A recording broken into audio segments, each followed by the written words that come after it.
बिस्मिल्लाहिर्रहमानिर्रहीम। अस्सलाम वालेकुम। मैं हूँ इमरान मुज़म्मिल स्विट्ज़रलैंड से। मेरे फ़ेसबुक और सोशल मीडिया पर काफ़ी लोग मुझसे एक ही सवाल पूछते हैं कि हम स्विट्ज़रलैंड में एजुकेशन के लिए कैसे आ सकते हैं, कैसे हम एडमिशन करवा सकते हैं और यहाँ पर क्या अखराजात हैं, क्या मसाइल हैं, क्या आसानियाँ हैं, क्या मुश्किलात हैं।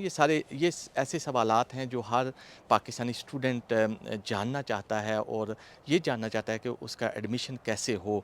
मैं आज कोशिश करूँगा कि इन सवालात के जवाबात देने की, और ये भी कोशिश करूँगा कि हमारा जो नेक्स्ट वीलॉग हो उसमें हम कुछ स्टूडेंट भी लें और उनसे पूछें कि वो यहाँ पर कैसे आए। वो अपनी ज़बानी खुद बताएंगे कि उनका सफ़र कैसे शुरू हुआ और कैसे आए और उनको क्या मुश्किलात पेश आईं।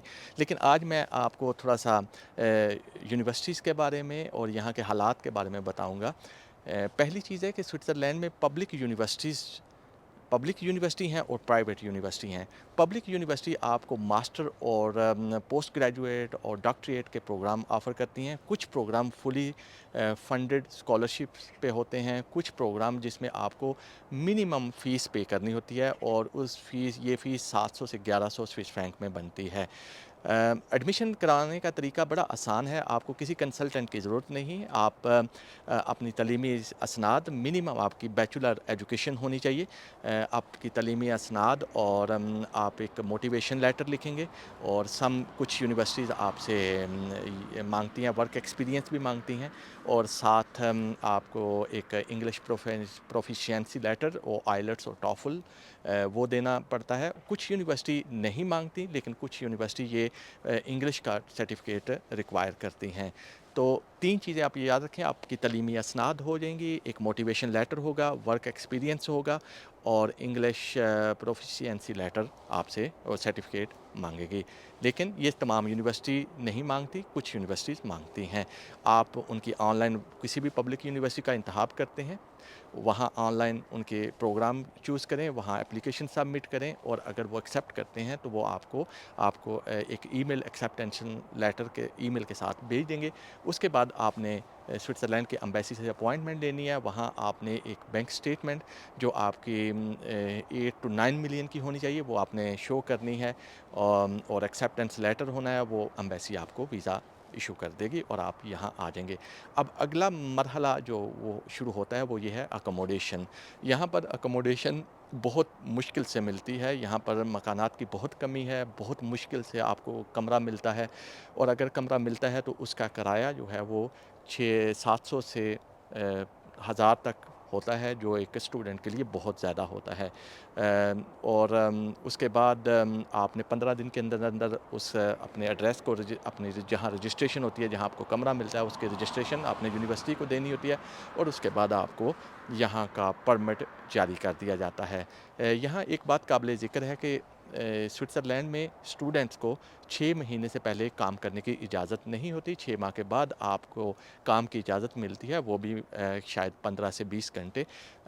ये 6 माह आपको अपने पास से खर्च करना पड़ता है और यहाँ ब्लैक काम करने की बहुत बड़ी सज़ा है। अगर कोई ब्लैक काम करते पकड़ा जाता है तो उसका वीज़ा मनसूख करके उसको उसके मुल्क आबाई वतन डिपोर्ट कर दिया जाता है। तो ये ज़रा ख्याल रखिएगा। अब पाकिस्तानी यहाँ तक बात है कि पाकिस्तानी बहुत कम तादाद में स्विट्ज़रलैंड में बसते हैं। यहाँ पर पाकिस्तानी इतने ज़्यादा बिज़नेसेस नहीं हैं जो स्टूडेंट को जॉब्स ऑफ़र कर सकें।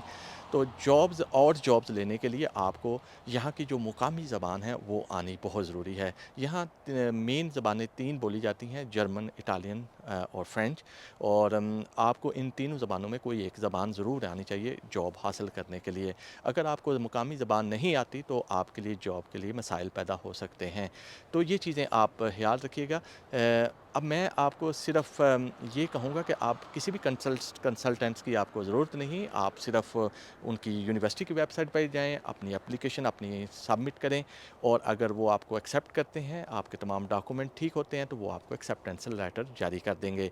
और जब आप यहाँ आ जाते हैं तो आप ये ज़हन में रख के आएँ कि आपके पास 6 माह के पैसे होने चाहिए।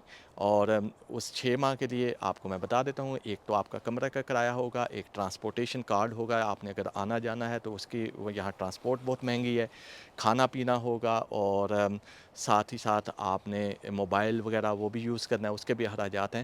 تو یہ پاکستانی تقریباً اگر ایک اندازے کے مطابق 6 سے 7 لاکھ روپے مہینے کے بنتے ہیں جو آپ کے پاس ہونے چاہیے، کیونکہ یہاں پاکستانی کسی دوسرے کی مدد اتنی زیادہ نہیں کرتے۔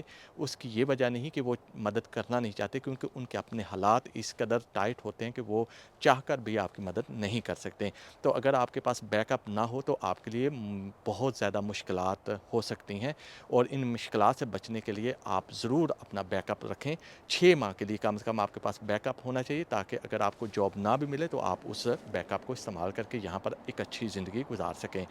اب آ جاتی ہے بات کہ آپ کی اسٹڈی مکمل ہو جاتی ہے۔ اسٹڈی مکمل ہونے کے بعد آپ اگر آپ کو اس سبجیکٹ میں، اس فیلڈ میں اگر جاب مل جاتی ہے تو یہ آپ کو ایک ورک پرمٹ ایشو کر دیں گے، اور ورک پرمٹ ایشو کرنے کے بعد ایک لمبا پروسیس شروع ہو جاتا ہے، پرماننٹ ریزیڈنس، پاسپورٹ، وہ یہاں پر ایک کافی لینتھی اور مشکل پروسیس ہے، لیکن بائی ٹائم جو ہے گریجولی آپ کو وہ مل جاتا ہے۔ جب آپ آتے ہیں تو آپ کو سمجھ آ جاتی ہے کہ کیسے کیسے یہ پروسیس ہوتا ہے، لیکن اس کے بارے میں بھی ہم ایک تفصیلی ویڈیو بنا سکتے ہیں۔